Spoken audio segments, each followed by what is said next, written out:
Chers petits padawans de 6e, 5e et 4e, aujourd'hui cette vidéo elle est commune parce que pour les 5e et les 4e c'est de la révision et pour les 6e vous êtes en plein dedans en train de découvrir ce qu'on appelle les figures de style, ou en tout cas 3 d'entre elles, la comparaison, la métaphore et la personnification.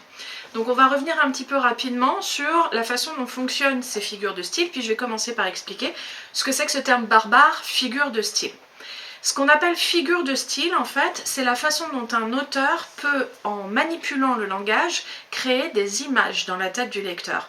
Alors il y a un langage qui est purement informatif. Si je te dis par exemple « la mer est bleue », il n'y a pas de figure de style là-dedans, j'ai simplement délivrer une information. La mer est bleue, ben c'est ce que je vois. En revanche, si je veux un peu magnifier cette information, c'est-à-dire te dire que la mer est bleue, oui, mais te dire quelque chose d'encore plus fort et faire en sorte que dans ton esprit se crée un certain nombre d'images, eh bien je vais employer ces figures de style.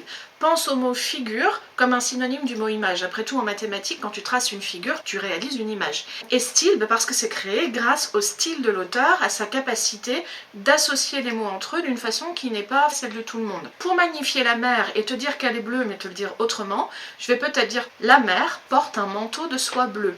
Quand je te dis ça, tu comprends bien que la mer ne porte pas de manteau. Le fait de porter un manteau, c'est purement une action humaine, ou éventuellement pour les petits caniches. Donc quand je dis que la mer porte un manteau de soie bleue, qui est en plus quelque chose de précieux, la soie, un tissu qui est plutôt un tissu cher, eh bien je la sublime, je la magnifie à tes yeux, mais aussi je la personnifie. Rien qu'en te disant qu'elle porte un manteau, toi tout de suite dans ta tête, tu vois la mer d'une façon plus ou moins claire, mais tu la vois comme une personne. Si j'avais dit que la mer était un tapis de saphir, le saphir étant cette pierre précieuse bleu foncé, je te délivre une double information, même une triple information.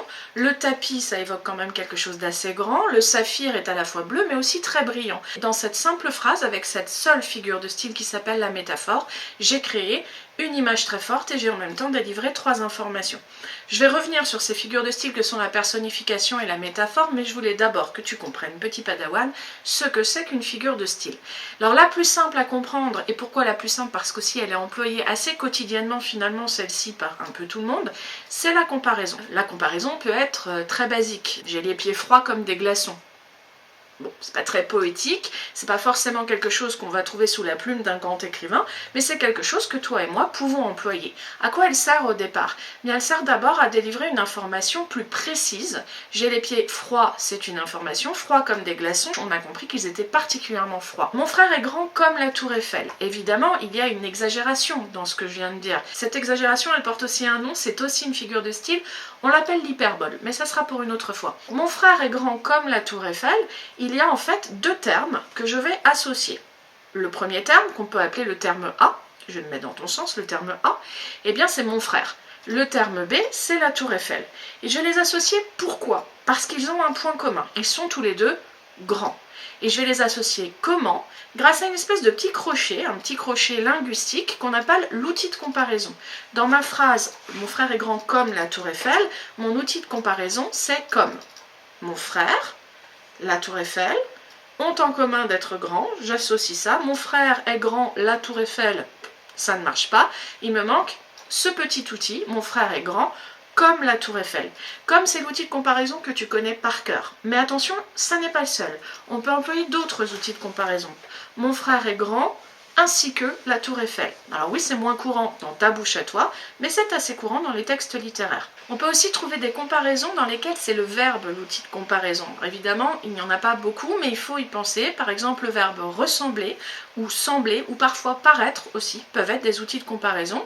Si je te dis « la mer paraît être un tapis de saphir », c'est une comparaison. Ou si je te dis les étoiles ressemblent à des diamants, c'est aussi une comparaison. Donc sois attentif, quand on te demande de relever l'outil de comparaison, l'outil de comparaison peut dans certains cas être un verbe. On peut aussi faire sauter le point commun, quand on n'a pas réellement besoin de l'exprimer parce qu'il est évident. Si je te dis les étoiles sont brillantes comme des diamants, j'ai bien une comparaison, les étoiles, les diamants, le point commun brillante et l'outil de comparaison comme. Mais en fait, si j'enlève brillant, tu es capable de comprendre tout seul quel est le point commun entre les étoiles et des diamants. Les étoiles sont comme des diamants. finalement, on se doute bien que le seul point commun possible entre les étoiles et les diamants, c'est leur brillance. Donc, parfois, on n'a pas besoin de ce point commun et néanmoins, c'est toujours une comparaison. Alors, pour aller encore plus loin, qu'est-ce qu'on peut enlever dans ces comparaisons? Si on enlève l'outil de comparaison, on va garder quand même cette histoire d'associer deux termes et de créer une image assez forte dans l'esprit du lecteur. Mais s'il n'y a plus d'outil de comparaison, on ne parle plus de comparaison. On emploie un autre terme barbare mais très important à connaître, on dit qu'il s'agit d'une métaphore. Donc il faut que tu retiennes que la métaphore, c'est une comparaison sans outil de comparaison. Alors grammaticalement, il faut que ça fonctionne quand même. Je te disais tout à l'heure, mon frère est grand, la tour Eiffel. Je n'ai pas d'outil de comparaison, mais ma phrase, elle est incorrecte. Si on enlève l'outil de comparaison et que ça n'a pas vraiment de sens, c'est qu'il faut aussi généralement enlever le point commun. Et puis comme il faut un verbe quelque part, on va caler le verbe être. Ça va être ma métaphore b.a.-ba, ma métaphore de base. Je reprends mon exemple des étoiles. Les étoiles sont brillantes comme des diamants. Voici ma comparaison. J'enlève brillante parce qu'après tout, je n'en ai pas besoin, c'est assez clair comme ça. Les étoiles sont comme des diamants. Mais si j'enlève mon comme, je me retrouve avec, cette fois-ci, une métaphore. Les étoiles sont des diamants. La phrase est correcte. En revanche, elle n'est pas très scientifique. Un scientifique te dirait « Non mais pas du tout, c'est pas des diamants les étoiles, c'est des grosses boules de gaz situées à des millions d'années-lumière de nous. » Oui, ok, très bien, mais poétiquement parlant, les étoiles sont de grosses boules de gaz, ce n'est pas très intéressant. Ça ne veut pas dire que le poète n'a aucune connaissance scientifique, ça veut simplement dire qu'il essaye de créer des images. Rappelle-toi, image, imagination, et s'il te plaît, n'aie pas trop les pieds sur terre et ne me dis pas « Oui, mais c'est pas vrai !» Non, c'est pas vrai, mais la question n'est pas de savoir si c'est vrai ou pas. La question est plutôt de savoir si c'est beau ou pas, et si ça t'éveille un peu à une certaine sensibilité. Ça, c'est la métaphore, je te disais tout à l'heure, b.a.-ba, celle où on a encore le verbe être pour relier notre premier terme, le terme A, et notre deuxième terme, le terme B. Les étoiles sont, verbe être, des diamants.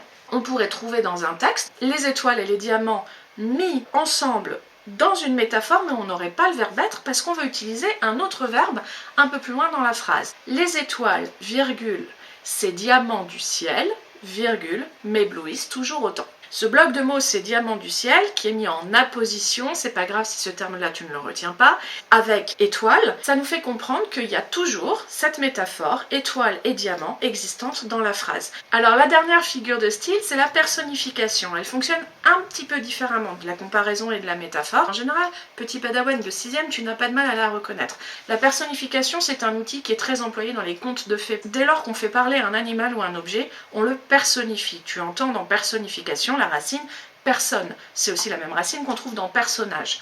On transforme en personnage quelque chose qui ne devrait normalement pas être un personnage, puisque pas capable de raisonnement ou pas capable de parole. Si je dis que le loup répond au petit chaperon rouge « Bonsoir petit chaperon rouge », eh bien j'ai utilisé une personnification, puisque j'ai transformé ce loup, je l'ai rapproché plutôt, on va dire, de l'être humain qui est le seul être doué de parole.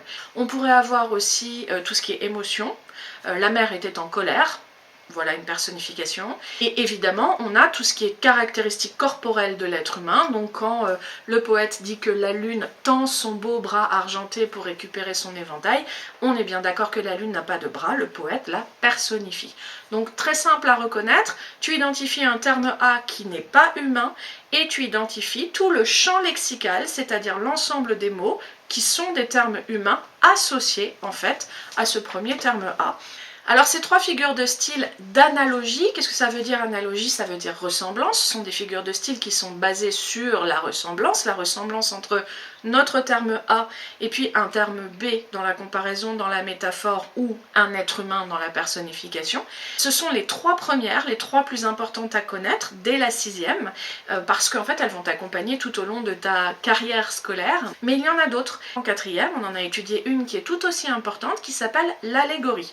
Pourquoi l'allégorie est-elle importante? Parce que l'allégorie, elle repose sur un ensemble de symboles et que les symboles sont liés souvent à des valeurs. Ce qui veut dire qu'on trouve beaucoup d'allégories dans l'histoire des arts de façon générale, mais aussi dans beaucoup de choses qui nous entourent, comme les religions ou la République. Alors on va partir de l'allégorie de la République, que vous connaissez tous, puisque tout le monde connaît le personnage de Marianne. Marianne, c'est cette femme qui porte un bonnet phrygien, premier symbole de la République, puisque le bonnet phrygien fait allusion en fait à la Révolution française, donc le moment où la démocratie a été installée, bon, pas tout de suite, longtemps, beaucoup, ni très fortement, mais en tout cas, c'est un moment symbolique de l'histoire de France. Donc ce bonnet phrygien, c'est notre premier symbole. Marianne est parfois également représentée avec le drapeau français. Et puis parfois, dans certaines autres allégories, elle est accompagnée du coq, qui est l'un des éléments, un des attributs, en fait, de la France. Une allégorie, c'est quand on essaye de représenter quelque chose qui ne peut pas avoir de représentation concrète, sous une forme concrète. Cette forme concrète, ça peut être un être humain, Marianne par exemple. Et là, l'allégorie passe par la personnification d'abord pour exister. Mais ça peut être aussi un animal. On pense à une allégorie très connue, l'allégorie de la paix, qui est en fait représentée par une colombe. Donc dans l'allégorie, il n'y a pas forcément de personnification. En revanche, qu'est-ce qu'il y a? Il y a des éléments symboliques qui permettent de comprendre qu'on n'a pas un personnage lambda. Si la colombe ne portait pas un rameau d'olivier dans son bec, eh bien ce ne serait pas l'allégorie de la paix, ce serait tout bêtement une colombe. Souvent les élèves, toi petit padawan, tu confonds la personnification et l'allégorie, ou tu ne sais pas quand on passe de l'une à l'autre. Alors je reconnais que dans certains textes en particulier, ça n'est pas toujours très clair. Donc je vais te donner un tout petit tuyau. Ça ne marche pas à tous les coups, mais je dirais que ça marche 95% du temps. Quand le poète met une majuscule à un terme qui est un terme qui n'a pas de représentation concrète, par exemple la mort, par exemple le temps. Alors oui, souvent les élèves me répondent, toi en premier petit padawan, mais si on peut représenter la mort. Et quand je demande comment on représente la mort, on me répond qu'on peut représenter quelqu'un de mort. Oui, on peut représenter le temps par une horloge. Oui, bien sûr, mais en fait, vous êtes déjà dans les éléments symboliques. Vous ne représentez ni la mort, qui est en fait un moment d'une fraction de seconde, et le temps par un objet qui nous permet, nous, de connaître le temps. L'horloge, la pendule, la montre, le sablier par exemple. Mais ce sont des éléments symboliques. Alors quelle serait la représentation d'une allégorie du temps? Eh bien on peut penser par exemple à une nature morte avec un sablier et une faux, je vais y revenir, ou bien une personne tenant ce sablier et cette faux. Pourquoi la faux? Parce que la faux est un élément, là cette fois symbolique de la mort, le tranchant de la faux qui tombe, qui prend chaque vie après chaque vie, eh bien ça nous rappelle en fait que le temps passe, que la vie est courte, et c'est quelque chose qu'on va trouver dans beaucoup de représentations picturales du temps qui passe. Et puis c'est quelque chose qu'on peut retrouver aussi en poésie. Le temps, avec une majuscule, armé de sa faux, est venu me voir, etc. etc. Donc, attention, l'allégorie peut se servir de la personnification, mais l'allégorie ne repose pas toujours sur la personnification, par exemple nature morte ou colombe. Et la personnification, elle, n'est évidemment pas forcément une allégorie.